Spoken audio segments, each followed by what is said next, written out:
Thank you everyone who wasn't tempted by the offer of free food and decided to stay. We're very grateful to you. I wonder if we could make it a little bit more intimate by asking you to move forward and fill in the seats at the front. Can I ask people to move forward, please? My name is Mike Mullane. My name is Mike Mullane and I work for EBU Eurovision. Does everyone know who EBU Eurovision are? Can I have a show of hands if you've heard of EBU Eurovision? Yeah, that's one person. We're based in Geneva, Switzerland. We're a professional association covering more than 55 countries in Europe, the Mediterranean area, and through our sister unions around the world. We're the biggest video news exchange. Chances are those global news pictures that you watch on TV, on RAI, on BBC, on NOS, wherever you are in Europe, at one point came through Geneva. We're also responsible for the famous song contest, the Eurovision Song Contest, and a host of other services in Europe and around the world.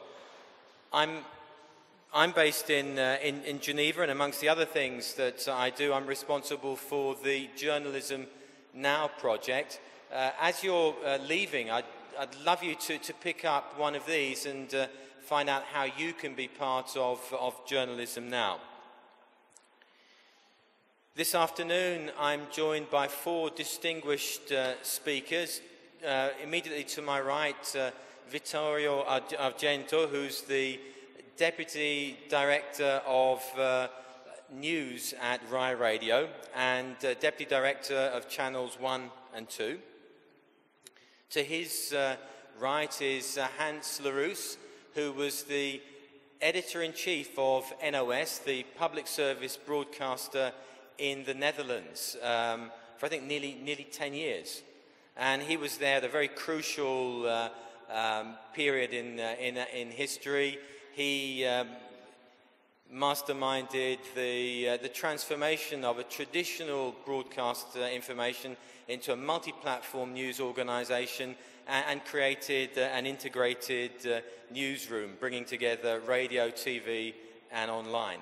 To Hans's right is Nicoletta Iacobacci, who's head of media strategy at Eurovision in Geneva. And to Nicoletta's right is Matthew Eltringham, who's responsible for the BBC College of Journalism's website and was the founding editor of the UGC Hub. We're going to start with Nicoletta, who will speak about audiences and why the stepping stones towards creating a relationship of trust with your audience is knowing your audience. The premise for our session tonight is that the most important asset of public service media is trust. Everything revolves around trust. If that bond, if that tie is broken, then we're struggling. Not only do we have to maintain trust, we have to build trust. Nicoletta. Thank you very much, Mike. So my name is Nicoletta Iacobacci. I'm head of media strategy at the European Broadcasting Union. And if I can have the slides, please. Thank you. Okay. And what I'm going to do is that I'm going to, first of all, I would like to thank the festival to giving us the opportunity to actually tackle this very important issue that is building trust in journalism. I'm going to set the discussion on the, I'm going to give you a context of this discussion, meaning talking about the young audiences, and the fact that today we are facing a very fragmented audience ecosystem. This is also because, as Brian Solis says, the conversation platforms today are 22, meaning that today we have the opportunity to reach or to convey a message in 22 platforms. But let's talk about young audiences. I would like to talk about, for example, how the audience will experience concerts. In 1969, everybody knows that there was Woodstock, and so the audience was experiencing the concerts in a certain way. Then, if we see how the audience experience evolved, of course in the 70s we had the peace and love, in the 80s we had the punks, in the 90s the metal, in 2000 the mobile started to become pretty useful to record, and of course in 2012 with the mobile and the iPad. And then in 2013 we have Google Glass. Oops, this is not 2013, actually this is 1993, where at the MIT they started the Glass project. So we were saying about 2013 and the fact that today you can experience concert with Glass. I don't know if you tried Glass. I was pretty lucky to try them. And you have the opportunity to, first of all, you can record with a 720 by, I don't remember now the ratio, but you can record video pretty well. You can take picture with 5 megapixel camera. Then you have 12 gigabytes of memory, and you can send your recording up in the cloud, Google Cloud. And here I don't want to touch the issue of copyright that we understand that is pretty touchy, because with just a vocal action you can say record and you can record. But this is to explain how the actual audience experience evolved. But let's go back in younger audience and see how the hyper-connected teens and 20-something experience and consume media. I'm not going to actually talk about all these numbers, but let's mention some important numbers, like the 76% of younger audience use devices sequentially, meaning that they start with one medium and then they go over another one. And this gives the opportunity for a communicator, for a journalist, to actually start from one medium, exactly, and then extend the story on another platform. Or, for example, the fact that 8 in 10 take action after seeing an online ad. And here for ad is not only an advertisement, but is as well an information they get online, including searching. And then what do? They go in another platform, actually the computer, in order to continue with this information they got, and etc. You have, for example, 74% are spending the time more going online via tablets versus last year. But the most important thing is that, for sure, at least they use 2 devices simultaneously, and we know that. Actually, I have to say that this is a little bit, we are compliant with us, meaning that we do almost the same. But let's see how young audiences communicate. Now, I would like to just break the day in the kind of communication they use. They waking up and they use email. Then when they commute, they use mobile. In class, Google+. During lunch time, they finally use face-to-face. After school, YouTube. On a date, they use mobile as an aggregator, and at bedtime they use Skype. Actually, I have to say, when I placed this picture on the presentation, I said, but I'm a teen, because I do almost the same thing. Anyway, I don't know about you, but... So, these are definitely connected audience. Connected audience, that means that they are able to count on the internet as their extended brain, and consequently, they will be able to learn more. We have to say also that young brains are wired differently, meaning that their brains adapt. And this means that they find answer of difficult question faster and easily, and that they will modify for sure education. Although I have to say that many adults think that they are more alone than what we were before at their age, and they have a short attention span. Maybe they are a little bit more superficial. They lack on patience, and they settle for quick decision. And they are becoming shallow consumers of information. But what if we take out technology from the young audience? What's happening? How teens would react if their favorite tool of communication or technological channel disappears? So there is a research by a company called Common Sense that says that 18% feel that they would stop communicating altogether, meaning that they close themselves. 6% mentioned that the landline could replace cell phones. 6% believed that they would write more letters if there were not cells available. 14% think that face-to-face communication would replace social media or social networks, but then 43% says that they would replace a missing network with another one, so they would go in the garage and try to invent Facebook number 2. Let's see what is the digital diet of the younger audience. Okay, 68% text, 51% visit social networking sites, and 11%, still a very little number, tweets, and 75% have a profile on at least one social network. And also there was questioned if they are tired of being wired. And actually, 36% of the people that actually took this survey answered that sometimes they wish they could go back at the time when there was no Facebook.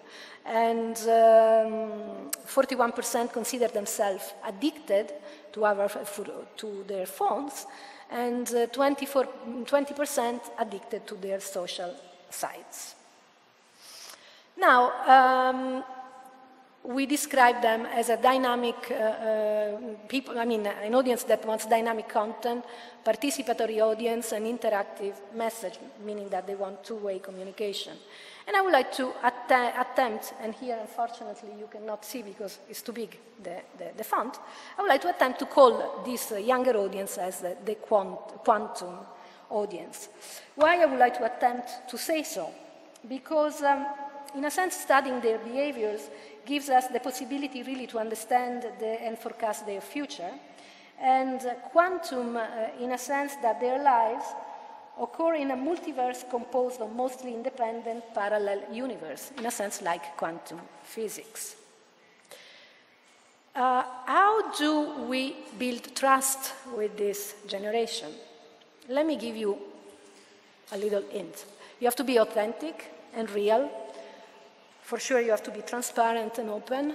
You need to engage them in a two-way conversation, being relevant and accountable, quick and responsive, generous in a sense that you have to give them the possibility to deepen the information, because if they want transparency, they want also to verify the information. And the only way to do this is through a transmedia strategy, a nonlinear communication. I would like to end with something that is a light reading, because besides being head of media strategy, I'm also a PhD candidate, and I'm a student. And so a few weeks ago, I stumbled upon a book that is a light reading, and probably some of you know already, and it's called Brave New World by Aldous Huxley, 1932. And if you have a little time, I encourage you to go and read it again, because this was written in 1932, but actually depicts what we are living now, absolutely transparent, meaning that it's happening really what is said in 1932. Thank you. Thank you, Nicoletta. Thank you, Nicoletta. If I've understood correctly, you're talking about the importance of reaching out to younger viewers and listeners in order to build a relationship of trust with them, because the youth is the future. But in a way, that's half the problem, because we're facing a future where we'll have an aging population as well. And I was wondering, in your opinion, how do you think broadcasters, media, can balance the needs of an older viewership and listeners with the needs of younger people? How can you cater to both audiences at the same time successfully? Yes, there is this, let's talk that until few years ago or months ago, let's say years ago, we were focusing in repurposing content, meaning apply a cross-media strategy to content.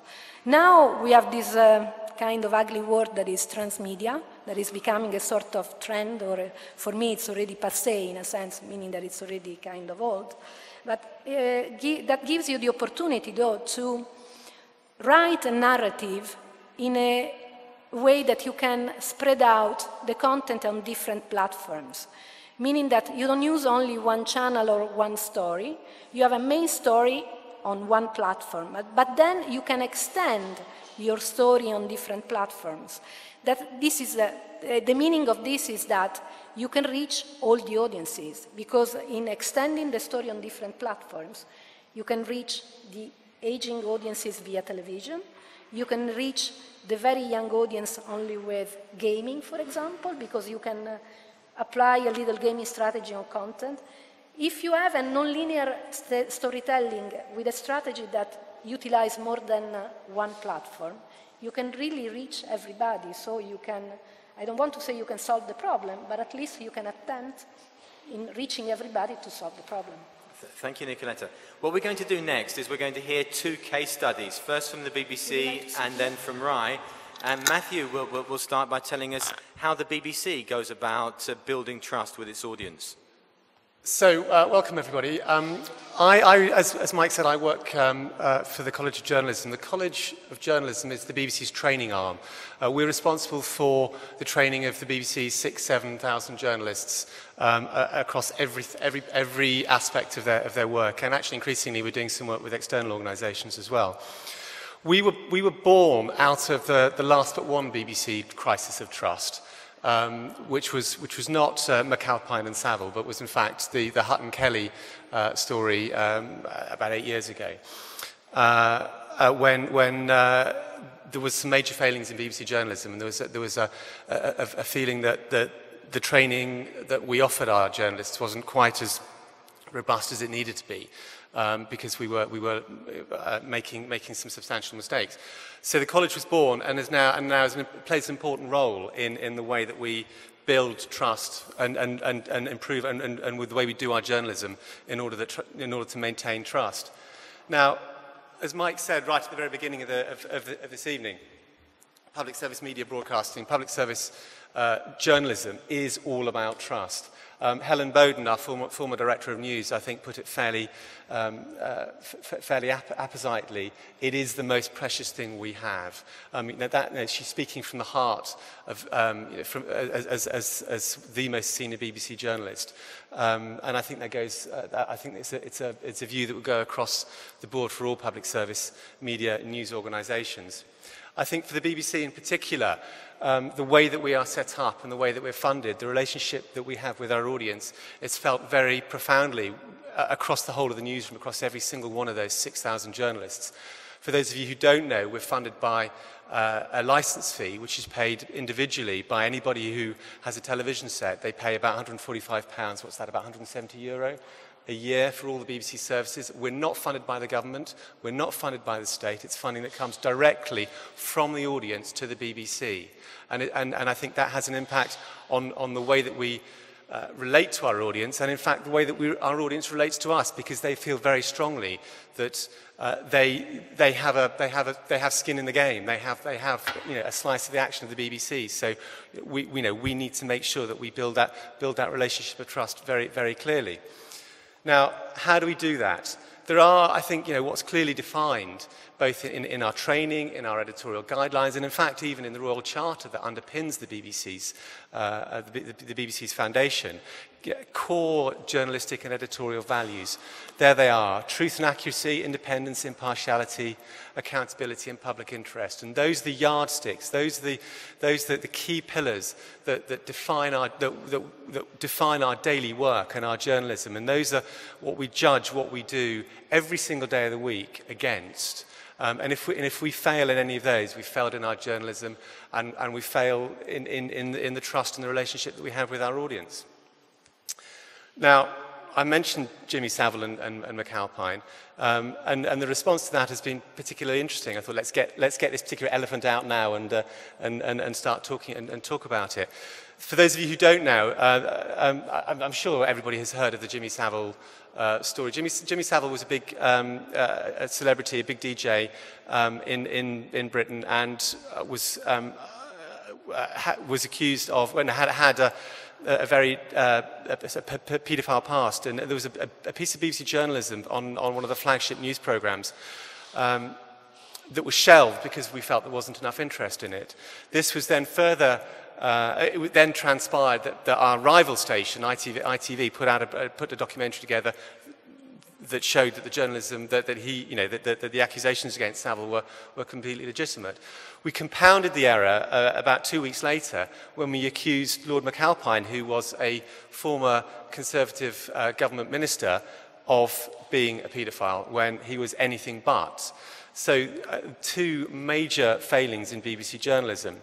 Now, what was interesting about that is that domestically, clearly, the audience took a view that we had failed in our journalism, and their trust in our journalism took a bit of a pounding.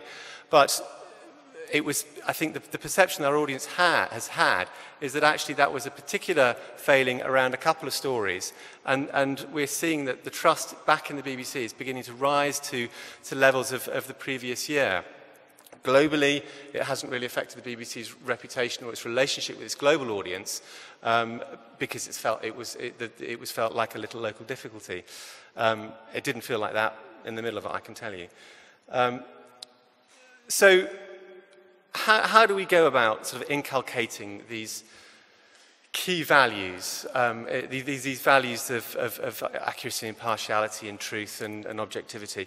Well, the college does play an important part. Every single journalist who starts their career at the BBC spends a week on an induction course, looking at key journalistic, how we tell our stories, how the BBC operates, and discussing the important editorial values that we have. Later in their career, when they're a more senior journalist, when they might be editing programs, they go on they're asked to go on a further one-week course where they look at editorial leadership issues, again around these key editorial values.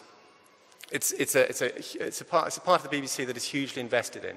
We have increasingly online courses, and we have face-to-face courses. This is a new course that we've developed that for most junior journalists is a compulsory course.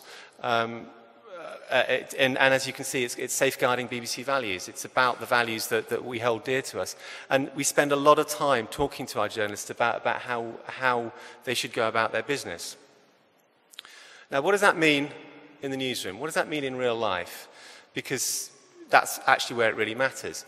This is the BBC's new newsroom. This is the £1 billion newsroom in the heart of New Broadcasting House. And this is the sharp end. This is where we do our journalism. This is where these things really matter.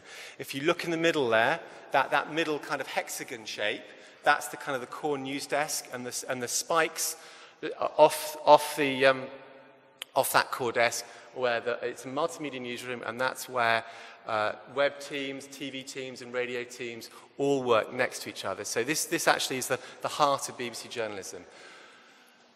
But how does that play also? How does that also play in the new world of social media? Well, I think, for us at the BBC, the values that we have in the way that we approach our conventional journalism are absolutely the same, are absolutely identical to the way that we approach our journalism in the social media world. And I just want to go through a couple of instances just to kind of to illustrate that. First of all, there is a core team. Mike mentioned the UGC Hub team. Whose job it is to find and to verify and to share all that user-generated content that was around on the social web: Boston, Syria, the Arab Spring, the Tehran Iranian elections. Now, if you have a look, it's not particularly clear, but that is absolutely integrated into the core news operation. If you can see the pink shaded areas, if you look at that's where the UGC operation fits in the heart of the newsroom. So you've got the green and the blue which is domestic and world news gathering. This is the intake operations who are dealing with our own journalists. And you can see how closely the social media world and the BBC is integrated in the newsroom with the conventional platforms and the conventional journalism through all the agencies that we're all familiar with. Now, what does the UGC Hub do? Its core job, and we feel very strongly about this, is that its core job is to check absolutely the material that we use, because it's all out there on Twitter. But if we as a brand, as a core news brand, can't be telling our audience, or whether that's on our own platforms or whether it's on social platforms, what we think is true, then there's no value for us. It's all there on Twitter. It's broken first on Twitter, but do we know it's true? If the BBC can't point its audience in all those platforms to accurate and objective and impartial journalism, then it has no worth, it has no value.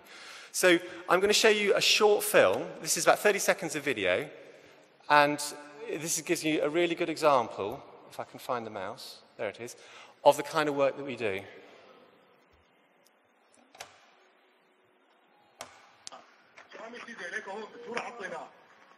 معه ثلاثة معه لها الحيوان. إذا أصغرها الهوية ومعاه كان كاميرا ما يصور فيها. ما تصور فيها يا حيوان. ما تبعت على الجزيرة وعلى العربية. وين الهوية سيدي؟ ما يعطوك مصاري ولا حيوان. سيدي هذا من القصير ولقيناها معاه هون وكان واقف عم يصور الأمن. من القصير يا حيوان. من القصير هالكلب هذا. بعدوا لي هيك عليه لهالحيوان هذا. من القصير يا حيوان. تمروا يا لك شوف تمروا. تمروا لها الحيوان. يا الله ما يا الله. أشهد أن لا إله إلا الله. قل لا إله إلا بشر ولا حيوان. لا إله إلا الله. أشهد أن محمد. تمروا لها الحيوان تمروا.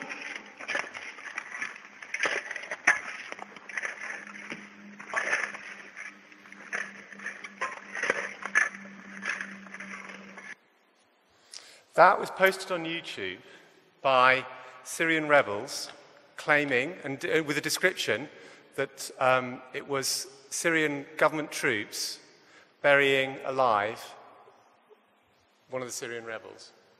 Now, if it was true, then it's a hugely important piece of video. If it's not true, you know, we as a reputable news organisation shouldn't be running that. And I'd just be interested to know what you guys think. Does anybody out there think it's true? Think that's a real piece of video? Do you think that's a real burial alive of a Syrian rebel? Yes or no? Yes, put your hands up. Don't be shy, raise your hands if you think that's true. If you think that's real video. I'll just say yes for the debate. Thank you, Hans, that's very kind of you. We took the view, we looked at that very closely, we looked at a number of things in that film. Did you notice what the soldiers were wearing on their feet? Did you see any of the soldiers' faces? Did you see anybody actually speak? What happened when they were shoveling earth on top of the... How did they do that? They did it very carefully. What happened the second... That was the whole video that was on YouTube. What happened the second that his head went under? They cut the video. You didn't see his mouth move. You didn't see anything around that. You didn't see any... Yeah. All you could hear was the audio. So, would Syrian troops be wearing brand new trainers? Brand new white trainers and not boots, because that's what they were wearing. You didn't see any of their faces. You didn't see any of them talk. They were very careful about the way they shoveled the earth on top of that guy. He's wearing a mask. If he was really a Syrian rebel and they were really burying him alive, would they bother with such niceties? I don't think so. But that's the kind of work that we do that the UGC does day in, day out to ensure that our journalism is accurate and is true, because otherwise we have no trust in our audience wherever we are. There's one other new part of the organisation that has been introduced into New Broadcasting House, and that's a team called the Social News Team. And their job basically is to tweet. They're paid to tweet, not on BBC platforms, but on Twitter, on Facebook, on Google+. And they think very hard and very long and very carefully about what they tweet, because they know that if the BBC is saying something, it will soon get repeated and retweeted around the world. And, you know, we've made mistakes, we've made occasional mistakes, people make mistakes, but by and large they think really hard about what they're doing. Last week in Boston, during the Boston story, for example, they tweeted far less than they normally would, because there's so much untruths knocking about, so many rumours and factoids circulating that they felt they're better to stay out of it and only run what they knew to be true. So they'll tweet storylines. They'll tweet storylines that take you to URLs, and they'll encourage you to follow other BBC correspondents for background. But they spend a lot of time thinking really hard about the accuracy and the objectivity and the impartiality of what they're tweeting. All of this and more is on my lovely website, the College of Journalism website, which you can access by Googling BBC Journalism. But the core of what we do at the BBC is those editorial values, because that's what engenders trust. Thank you. Thank you. Thank you very much for that, Matthew. You quoted during that presentation Helen Bowden, and it reminded me of another media figure, Lady Gaga. And this is what Lady Gaga says about trust, and this is from the song Telephone. Trust is like a mirror. You can fix it if it's broken, but you can still see the crack in that reflection. That's true. If I've understood what you've said, there was so much trust in the BBC from the audience that even those serious allegations, those mistakes that were made around the Jimmy Savile story, didn't break that bond of trust, really, did they? No, I mean, I think, you know, we worked very high. We made no bones about it. I mean, I think one of the key things about trust is accountability and admitting when you get something wrong. And we admitted very, very quickly that we got our journalism wrong. And I think that was a hugely important step. I think it was also clear that the vast majority of BBC journalism remained as excellent as it ever had, and these failings were very specific failings. I think the way that we covered our own story, the way that the Director General at the time was interviewed on BBC Output is indicative of the high standards that our audience has come to expect and to enjoy from the BBC over the many, many years. So while we took a hit, rightly took a hit, and people could see there was a flaw in our journalism, but it was a very specific flaw, and across the piece, the broad quality of the work that we were doing maintained the high standards, which I think meant that you know, we were able to, you know, fairly quickly regain the lost trust that we had. I mean, certainly watching you from the outside, very often you seem to be your own fiercest critics. Absolutely. If you've not heard the interview that Jon Humphreys inflicted on George Entwistle, the then Director General, it was an interview on the Radio 4 Today programme that morning. It was that interview, that 15 minutes, that led him to resign because of an interview by his own member of staff. And that level of accountability and scrutiny within the organisation about how we as an organisation operate is quite extraordinary. And I think the audience, although they might get a bit fed up of us, of the story and the amount of stuff that we covered around that story, they absolutely appreciated the integrity and the accountability with which we covered our own mistakes. Thank you again. There will be an opportunity for you to ask questions afterwards, so we'll leave Matthew for now. Matthew has given you the big picture. This is how the BBC builds trust across all its production and platforms. We're now going to hear from Rai about one specific programme. A programme that goes out at 5 o'clock in the morning, and I'm very grateful to Vittorio, who must have been up since about 3 o'clock this morning in order to get to work and to prepare and to stay there for that broadcast. And for him to then come to us in Perugia afterwards is very, very kind. Thank you. Not 3 o'clock. And his speech isn't even slurred. It's amazing. Tell us about Prima di Tutto.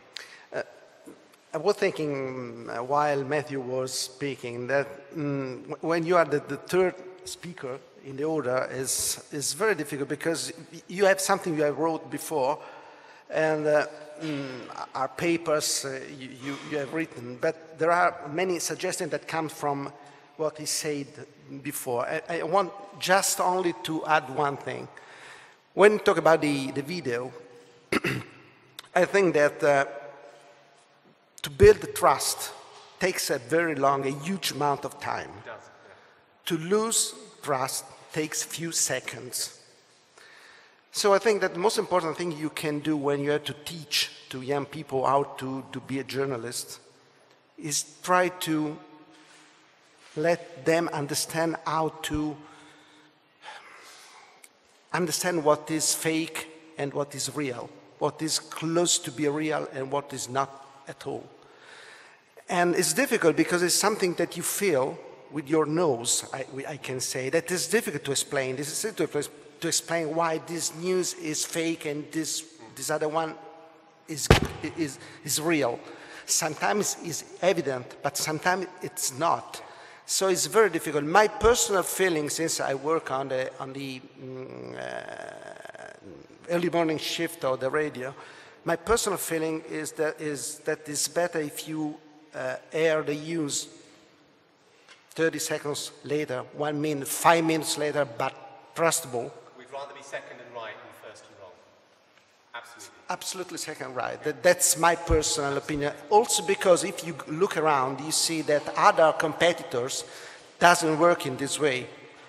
And sometimes you have to slow down and say, wait a minute, we can check it if it's real or not, then we decide what to do. It's better to arrive second, but to arrive right than the opposite. And this is fundamental. And sometimes it's not easy because you receive pressure from your chiefs because they want to have everything immediately in the best way possible. All the things together can be made. So you have to decide. And if you are public service, you have to decide and to choose the trustable solution, not the fast solution. Not always the two things goes together. Okay, go back to prima di tutto. I don't think that 15 minutes will be enough, so maybe that I go on speaking, then I read something in order to be sure to be shorter. Anyway, the translation of prima di tutto is first of all, of course, as Mike said, there's an early morning program, 4 hours from 5 to 9, with 6 radio bulletins. That we call GR or radio news, of course, in English. Prima di tutto has an anchor, a man and a woman every week, and another journalist for the press review, a musical advisor, and a specific desk that works behind the lines for Prima di tutto. Every morning we tell live to the listeners news from Italy and news from the world. But not only news, because the core of the program is the audience. And we get in touch with them with the social media, with SMS, with email, Facebook, Twitter, and so on. We give information, we get information, and when possible, we air immediately this information. Of course, taking care of what they say before, we can air them, but we must be sure that we are going to air, of course. I could use a Latin word that is nil sub sole novi, that translated is nothing new under the sun. Prima di tutto, or that we call PDT to be in a shorter way, is not a revolution in radio broadcasting, but after all, after 100 years of radio, I think it's not possible to do something revolutionary in radio. Absolutely nothing totally new, but something modern, something updated to the very last changes in a changing media language. But it's not so easy. The idea of Prima di tutto is an idea of our editor-in-chief. Our editor-in-chief is the caporedattore, or so is the managing director of the radio, Antonio Preziosi. Is an idea that he had 2 years ago, more or less. And the aim of Prima di Tutto is to give more freshness to the news in the morning. Among the 6 bulletins we have in the morning, it is 5, 5:30, 6, 7, 8, 9. 6, 7, 8 are the most important. 7 and 8 are the top news bulletin in the morning.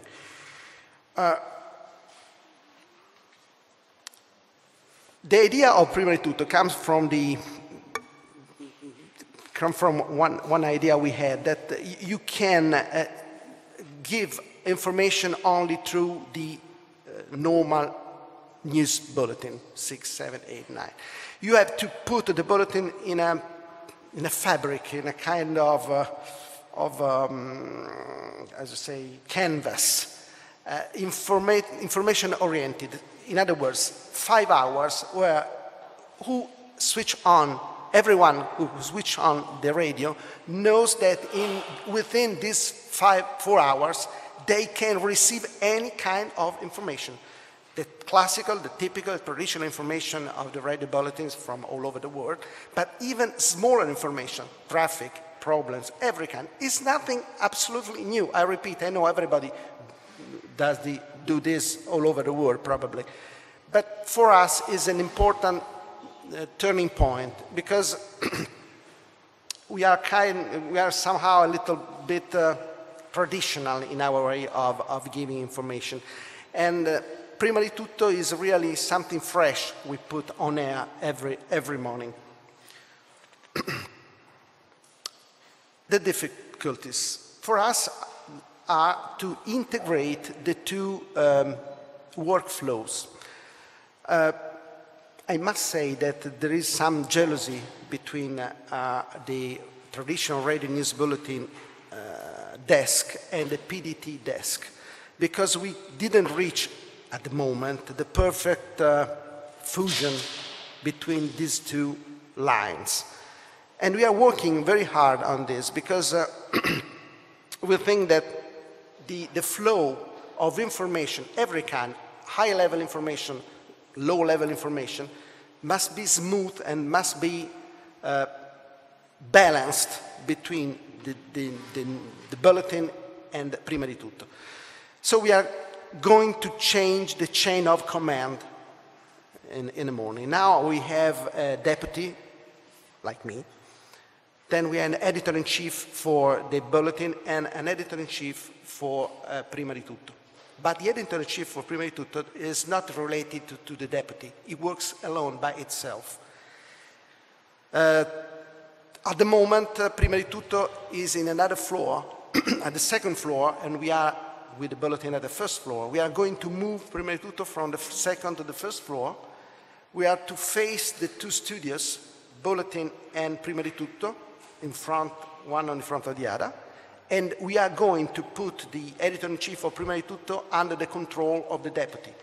Maybe that in the next future we have another figure between the deputy and the 2 editor-in-chief in order to better coordinate the work.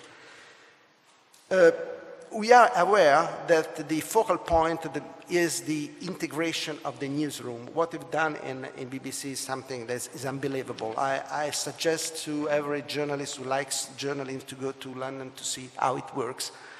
It's really something unbelievable. It's the state of the art, in my opinion, in the integration of the newsrooms. At the moment, RAI can do something like that.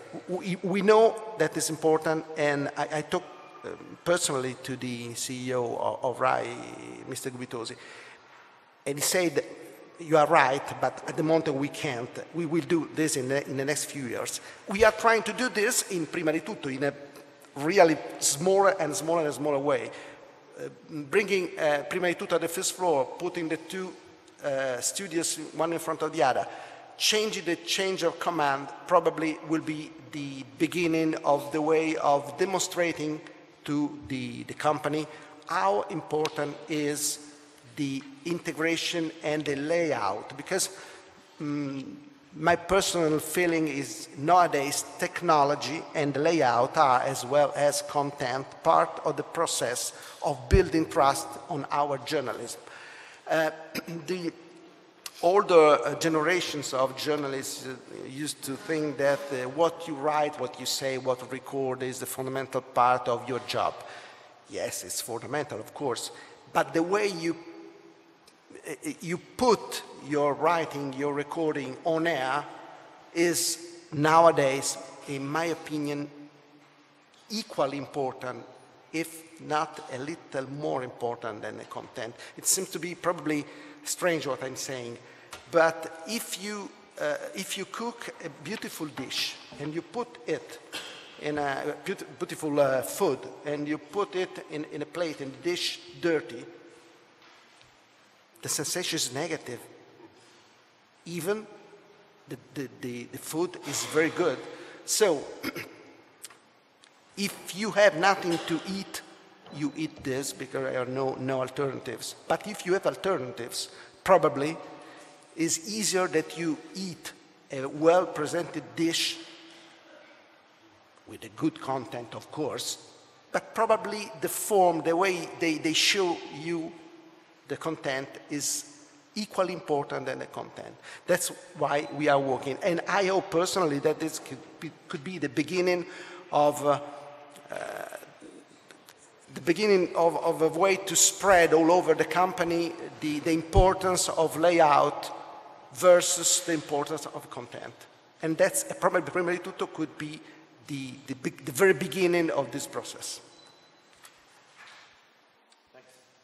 Thank you very much, Vittorio.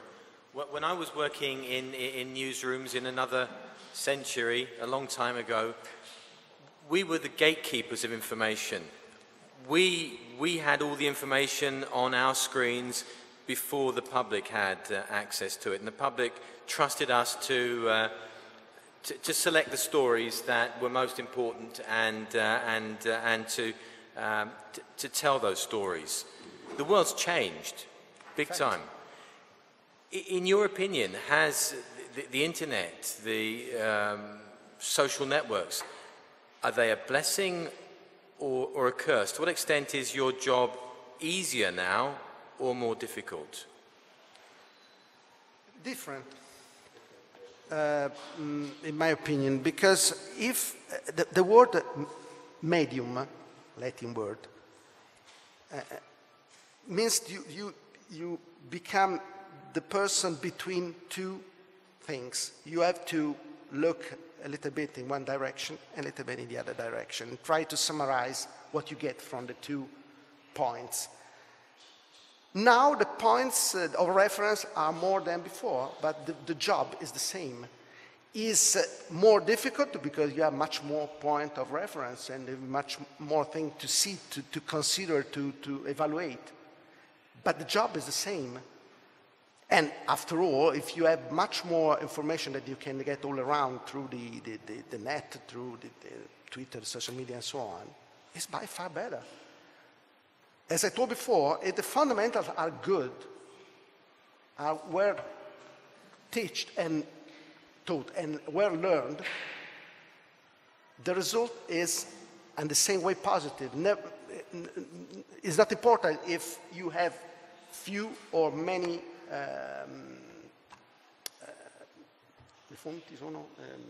sources of information.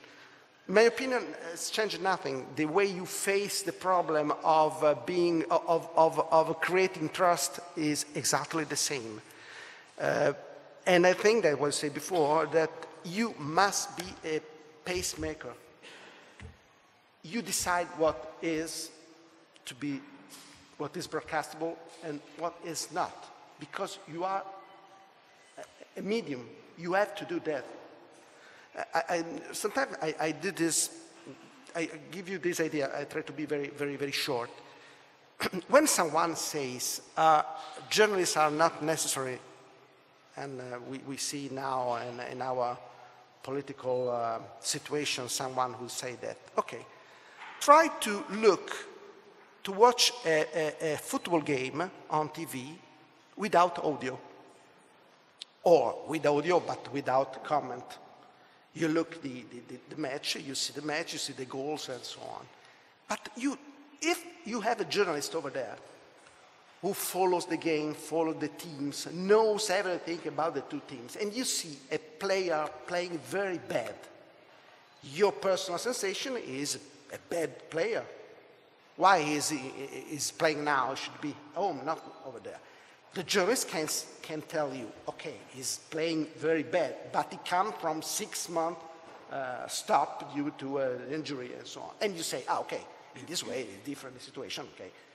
That's the task, the job of journalists is to be in the middle, to explain, to help people to understand something that without any other information can understand in a correct way.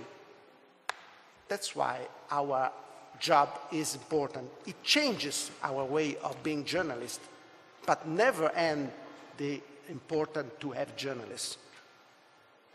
If we have time, that's something I'd like to come back to, the idea that journalism hasn't really changed, and yet it seems to me that in many conferences we hear people talking about verification and fact-checking as though there's something that's just been invented now, something that perhaps we should come back to. But before that, we're going to hear from Hans, who's been leading a very important project at EBU Eurovision. We have, as I've said, 50-something countries in our membership, all offering a public service. And what Hans has tried to do is to identify a set of values that all those broadcasters in all those countries aspire to, a set of values that distinguish public service media. And the second stage, I suppose, was to take those values and to mould them into a set of editorial principles. But Hans will tell us more. Thank you. This works. Okay. It's great that you're still here, because this is a little bit old-fashioned. If you're in the digital age, everything is a dialogue, but here are we sitting behind the desk and sending things to you. So I hope you will interfere. Well, like Michael said, EBU was very big, 57 members, from Britain to Kosovo and from Scandinavia to Tanzania. So we are something, but nevertheless, I think sometimes, also looking at ourselves, and of course trying to exaggerate a bit, that we are the dinosaurs of the modern times. We do our job, we try to change a little bit, but at some stages it seems like the audiences are going away from us. The young audiences are not always there. There's political pressure, the money is disappearing, so will we still be here in 2020? I think one of the basic conditions, of course, is to be, if you pardon me, damned good, to perform excellent journalism. I'm from journalism, so I talk a lot about journalism, not about the song contest, but the song contest also should be damned good. To be damned good, but that's not all. It's also about what you are in the relationship with your audiences. And you should use another word for audience, because it's a little bit passive. It's about the people who are also your partners in creating news, who are also your partners in defining the roles you have. And what we thought that it was necessary to realize that organizations, public media service organizations like RAI, like NOS, like BBC, like a lot of others, have to, well, be redefined. It is not good to say that we were here for a very long time, so we are going to stay here for a very long time, just give us the money through taxes or through license fees. We have to be different, and we have to make clear for society why we are important. So the first phase, Michael said, is to try to define who we are or what we could be. And we identified 6 different values that together make us different than the rest of the world. We can't say public broadcasters, these are the people that produce the best journalism. Because in the commercial world, there's excellent journalism. You also can't say that because Rupert Murdoch exists in the commercial world doesn't produce good journalism. But it's the things that combined make us different. And I want to tell you the 6 values we all share as public broadcasters, and the 6 values together that make us different than the commercial world, the rest of the world. First, it is universality. We want to reach everyone, every place. It's not so that we are succeeding in it, but it's an ambition, and it differs through countries. We can't say we only want to reach the people between 25 years of age and 55 because they make the money. We want to reach everyone. We also want to reach the kids and the people who don't have the money. So it means something for the programs we make, the journalism we perform, for the way we look at ourselves. We want to be, and it's an issue, truly independent. Of course, in a lot of countries, it's the politicians who create the board. Sometimes it's even the politicians who appoint an editor-in-chief, which I think is wrong, but I can't change all the countries. But it is about the mindset with which your journalists do their work. We have to be excellent. We can't just be a little bit lazy. Everything has to be okay. Everything has to be more than okay. We have to be diverse in everything we do, also in our newsrooms, but in the way the places we find the stories, the people we want to reach. It is very important that we realize, and I'm going to read one of the sentences under this heading of diversity, that our audiences consist of a diverse range of interest groups, differing generations, cultures, religions, majorities, as well as minorities. We strive to be diverse and pluralistic. And this also makes a difference because there are a lot of commercial competitors who don't feel the need to perform that way. There's also another important thing, we have to be accountable. It's your money we are spending, you are the owners, so we have to explain what we are doing. I think that every public broadcaster should publish its budget, for example, and should explain the way it's spending the money. Like in journalism, every good journalist should discuss his or her choices, also the things you don't do. You should use Twitter and the blogs to be in a permanent dialogue with your audiences. It is not about just the product you make, this one item in the bulletin, on the radio or television, on the web. It is about a permanent dialogue in which you explain what you are doing, but also work with the reactions that the people in the audiences give back to you. And we have to be innovative. We have to be a driving force of innovation in a society. And if we perform along these lines, these 6 core values, then we make a difference. And that's why we called this declaration Empowering Society. So the big problem is, of course, with these organizations as we have, that we can make beautiful declarations. This is one, it's printed. You'll find it on the website. You go to EBU in Switzerland, CH, and then you'll find all these beautiful words. But the important thing is that they have to mean something in real life. So what we also did, you also can find it at the website, is to translate some of these values into specific guidelines for journalism. It's not an obligation. Of course, the BBC has its own guidelines, RAI will have its own guidelines, but there are some members that don't have guidelines. And I think it is important that journalists explain and realize that how they should perform if they are good journalists. But even more important is that the audiences can check what the journalists do, what journalism does, based upon a publicized set of values and principles and guidelines. I think if we act like this, we really can make a difference. And we realize that we have to be, we have to live up to our word. So we are also developing a system of checks in which we as members can check ourselves on what we are doing. Because these words have to be translated in real life, in all kind of daily practices, daily thinking, in the mindset. And the important thing is that it's not something we should think about ourselves, or we should assess ourselves. This should be part of a permanent dialogue with the public. This reflects, I think, and I don't know if I completely agree with what Vittorio said, changes in journalism and in the role of journalists. Because if you look back, if you look back at when the digital age became important, became big, that journalism has lost its important monopolies. because it has lost the monopoly on breaking news.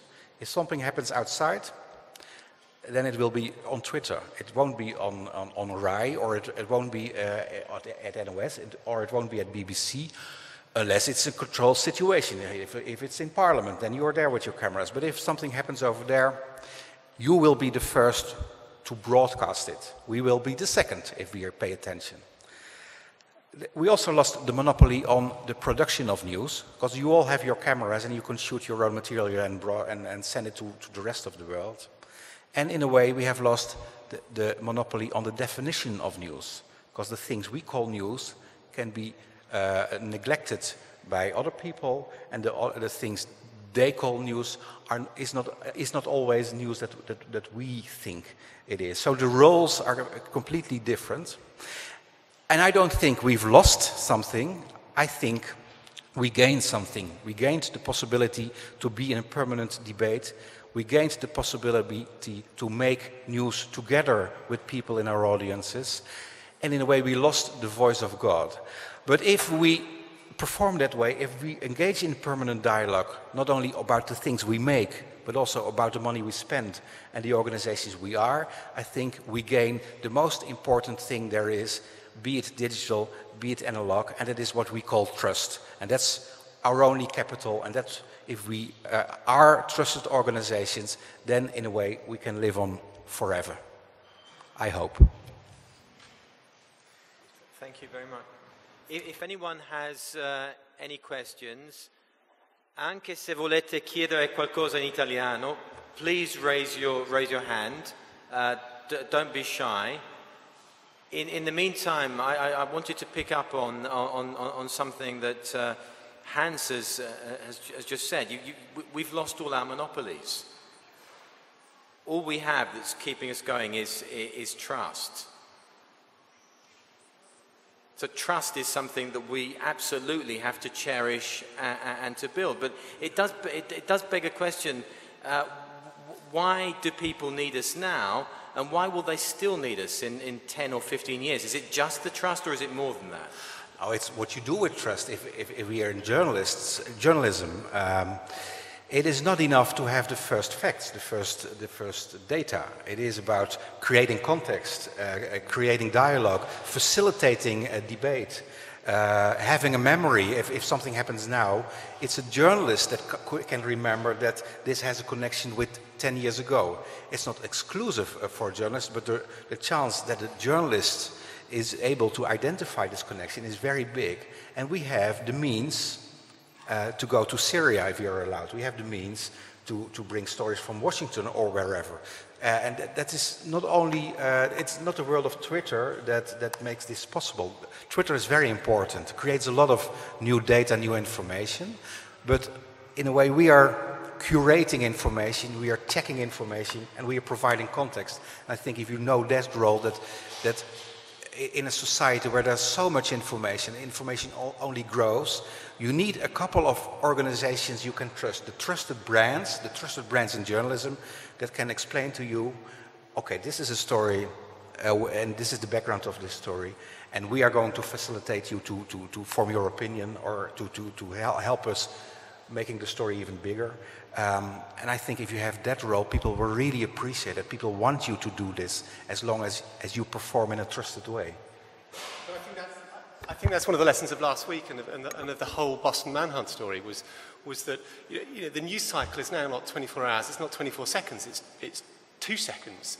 And in many ways, being first with the news doesn't matter anymore because, as you say, someone's going to be out there on Twitter tweeting it. But first of all, who are they? How do we know this is really, these people who might be tweeting it, might be broadcasting, they have no reputation or authority or accountability. So how can we trust what they're saying?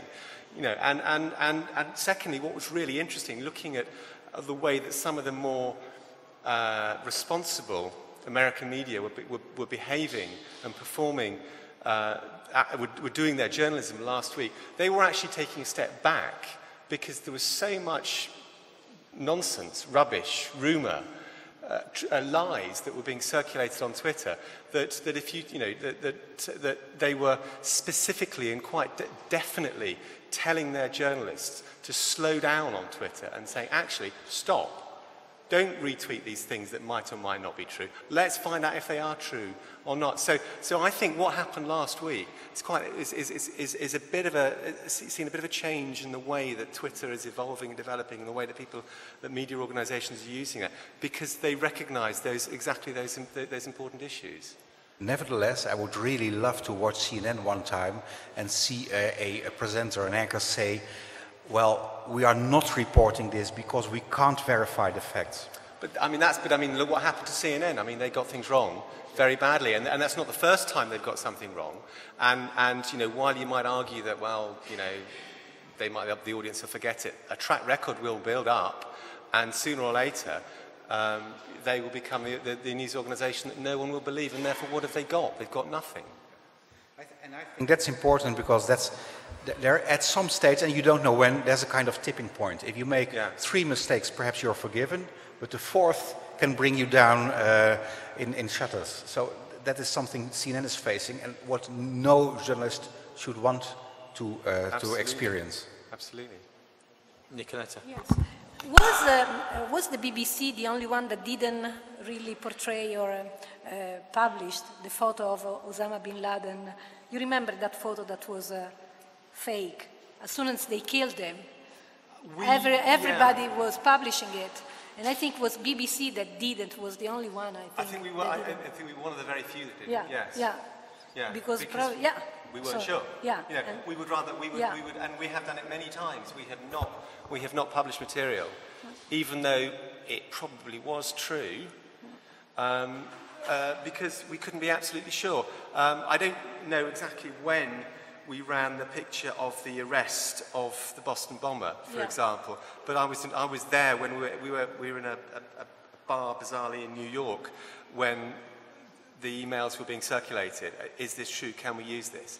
And the response was, well, it probably is, but we have no idea of knowing whether or not it is. So therefore, we should not use it right now. That's why I think it is not only about the production of news and production of items and bulletins, it's also about explaining what you're doing on a permanent basis, through Twitter, in the blogs, also on television and on the radio. You should just explain what you're doing, also why you're not doing certain things, because an organization shows itself by what it does, but also by what it doesn't. I think that openness and transparency is really, really important. I think that's been encouraged by the social media age, and I think that makes us much more accountable as journalists, because in the olden days you could stand up and say something and it was wrong, and it would be 3 weeks later when someone's written a letter in that you would then ignore. Now if you say something on air that's wrong, instantly you're being held to account for what you said, because there is always somebody out there who knows more than you about the story, and now they have a way of articulating that. So I think it puts pressure on the more thinking journalists and the more thinking media organisations to actually, getting it right is even more important. To what extent is trust important in terms of UGC? Are people more likely to contribute stuff if they trust you? That horrific video you showed us of the guy apparently being buried alive. I think it's true, isn't it, that actually it was, to an extent, it was your audience that helped you to unmask that as the audio and well, so I think actually the way that we operate in the BBC is slightly different to the way that other organisations operate, because we have the hub and because we are uniquely blessed with the resources that we have at the BBC. We have language services, we have people who speak Arabic and who could tell us whether that was an Arabic accent from Aleppo or from Damascus. We have people who can tell us that because they're from Syria and they understand these things. We tend to do the vast majority of our authentication and verification in-house. Other organisations don't have the luxury that we have, and therefore are forced to, and therefore take a different approach. I mean, that piece of film, we took the view in-house that it wasn't what we thought what it purported to be. But going back to your other point about what was your other point? I forgot. It was about whether trust makes people more willing to participate, to interact, than Yeah, I mean, I think, two things. One is increasingly stuff is coming onto YouTube and Facebook and Twitter than it is coming directly to news organisations. Secondly, I think if you get a reputation for using it inaccurately or for being conned or for being fooled, be it deliberately or accidentally, then of course people don't believe you. And they don't send you stuff and they don't believe your content. And this is the $64,000 question. So people trust you, they're sending you in all this stuff. How many people do you have sifting through it in the newsroom at the BBC?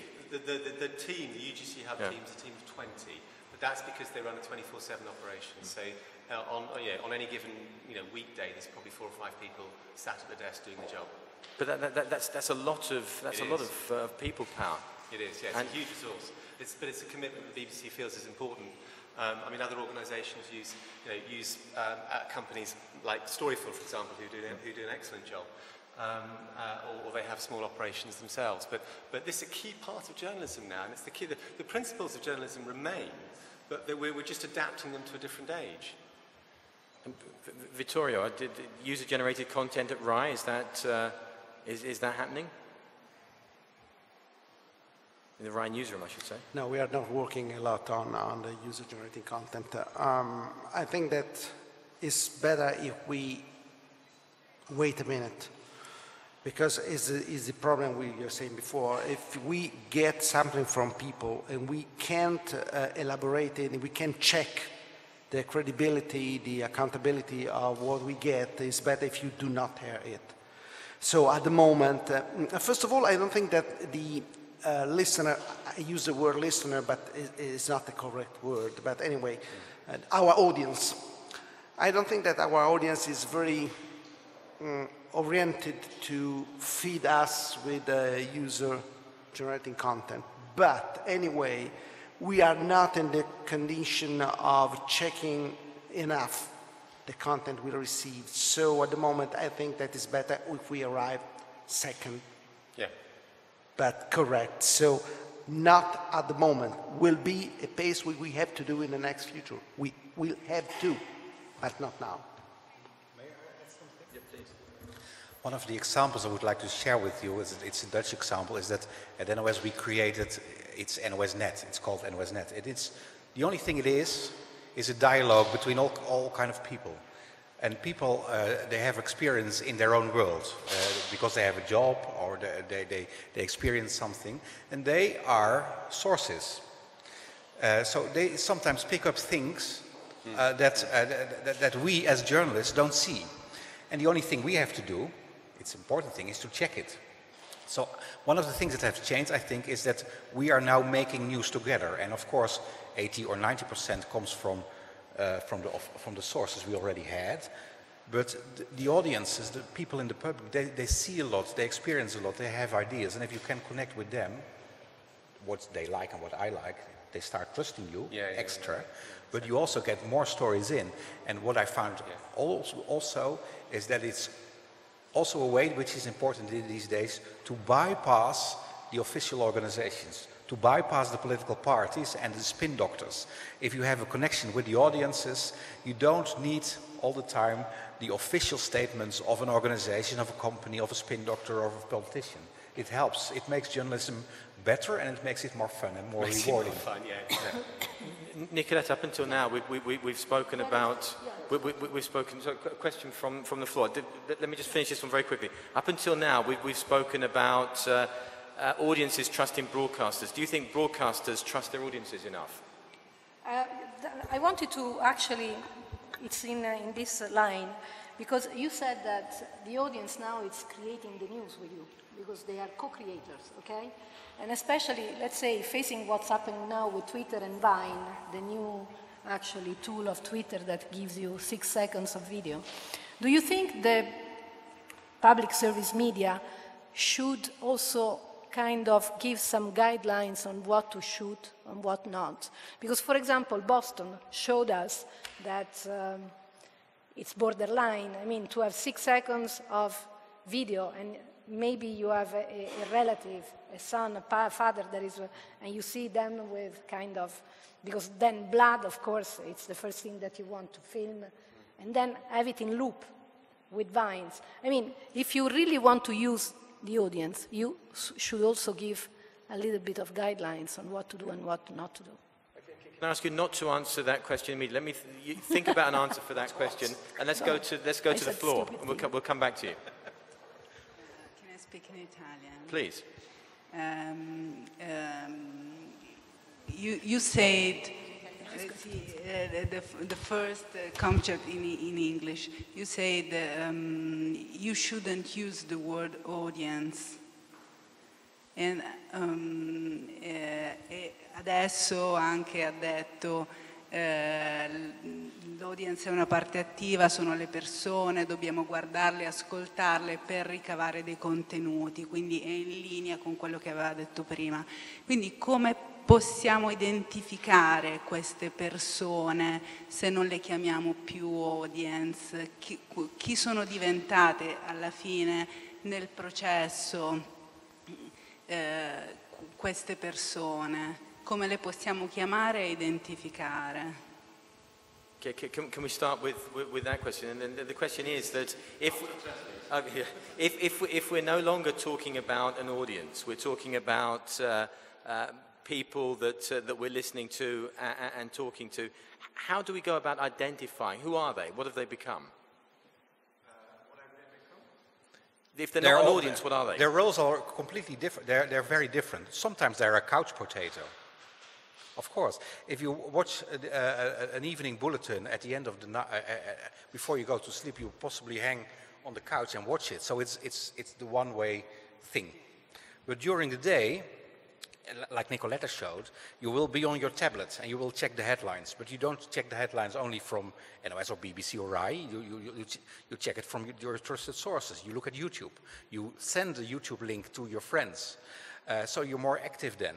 Then RAI or BBC brings a story and you start to comment on it. And you get a tweet from a journalist and you react to it. Or you think, there's something wrong, I will send new information. So you have all kind of different roles. So it is, sometimes of course audiences are audiences, but if you as an organization or as a journalist only see the people out there as audiences, you lose a lot of what is happening now. Because an audience, in my view, in the meaning of the word, is a group of passive people just getting in what you're producing. And this is completely different than engaging in dialogue. And of course, you're not always engaging in dialogue, but it's much more than it used to be, and it will grow. It's not only about what's going on empowering society, it's about empowering every individual, if he or she wants, also in the relationship with its broadcaster or its service or a public media organization. Public service media. We still have time for you to give a quick answer to Nicoletta's point about Vine and Twitter. Well, I think if you're a journalistic organization, you should check your stuff. You check the information, and if you're going to use your video, you should use the video within the ethical principles you have, and it doesn't mind if it's on Twitter or the website or television. I guess CBS started it, and we all do it. If you go to war, if your reporters go to war, and you send live images, you should put it in this machine that brings it 30 seconds late. So as a journalist, you can choose. Of course, there's a lot of other stuff on the internet. If you hang Saddam Hussein, you will see the pictures and of the hanging, but nevertheless, journalists make different choices, and that's why they are appreciated. And if you want to see it on a different website, or you want to Twitter it to your friends, that's okay. But the simple fact that someone is Twittering should not bring a news organization to lower its standards. My favorite American comedian, Jon Stewart, is very critical of CNN. He accuses them of, let's leave it, a question from the floor. Let's have the question. Well, he accuses CNN of, let's leave it there, journalism. And the idea is you invite in 2 or 3 studio guests, they all say something, you listen to them, you don't challenge them, you say, let's leave it there, and close the show. But I'm not going to do that yet. I'm going to have one last question from the floor. Thank you. Now we know that video didn't kill the radio star, and we are experiencing that internet probably will not kill the broadcasting television. But in your opinion, how the dialogue with the audience should change, if will change, the role of the journalist? Question for Matthew, I think. I mean, I think it's a sort of journalism remains, the core principle of journalism remains. Journalism is about narrative, it's about analysis, it's about context, it's about truth and accuracy, all of those things. And I think that none of those change because of the advent of the social web. I think that what's certainly true is that the relationship between journalists and the people formerly known as the audience, to quote a book title, is changing in many ways for the better. And in many ways, it's going back to where it was before, because in the olden days, when there wasn't the internet and there wasn't mobile phones, when I started my journalism, we were encouraged to go down to, to meet people, to have a book of contacts, and to go to meetings and to the pub and to develop a network of contacts. And a lot of that, we've lost a lot of that over the last 20, 30 years. And I think what the social web is enabling us to do is to regain that connection and that conversation, that engagement, which I think, as Hans was saying, makes journalism more creative and more fun, frankly, and more relevant to the people who consume it. Okay, can we bring Vittorio on this stage? A very, very brief statement, I can say. Beware, do not think that people talking with you, the audience talking with you, is all the audience of your network. Because nowadays people who contact you via email, SMS, are always the same people, a few number of people, compared to the huge number of listeners. So that's positive, that's good, but do not make the mistake of thinking that the 100, 1,000 people that contact you via email and so on are the listeners. Because there are major part of listeners that never use this kind of media nowadays. In the next few 10, 20 years, it will change, but today is in this way. Prima di tutto, we see that people contacting us with SMS, email, Twitter, and so on are also the same people. 100 people, 500 people are all the same. And the audience is by far bigger, I don't remember now in this moment, but by far bigger than 100 people or 1,000 people listeners. Thank you, all you lovely people, for preferring us to free food. Let's leave it there, and a round of applause for the panel.